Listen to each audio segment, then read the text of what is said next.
9 मई वाक़े में पीटीआई का अस्करी विंग मुलव्वस था। ये लोग तौबा करने को भी तैयार नहीं, ऐसा कहना था बिलावल भुट्टो का। कौमी असम्बली में कहा कि 9 मई फौजी क़यादत के खिलाफ बगावत थी।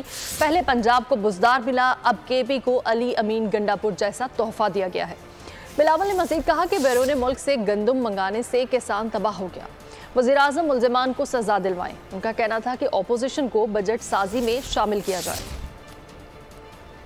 जो मिलिटेंट विंग इस मई 9 में इन्वॉल्व था, उनका मजम्मत करने के लिए तैयार नहीं, उनसे डिस्टेंस करने के लिए तैयार नहीं, तौबा करने के लिए तैयार नहीं। ये एक कू था जनाब स्पीकर, एक कू ना सिर्फ हुकूमत वक्त के खिलाफ मगर फौजी क़यादत के खिलाफ एक कू अटेम्प्ट था और नाकाम रहा।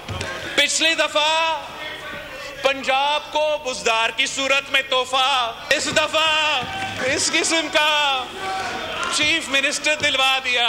इंटरम वफाकी हुकूमत में फैसला लिया गया कि बाहर से डॉलर्स खर्च करके और इंपोर्ट करवाया गया व्हीट। वो फैसला की वजह से ना सिर्फ पाकिस्तान की मईशत को नुकसान हुआ मगर आज तक हमारा किसानों का मुआशी कत्ल जारी है।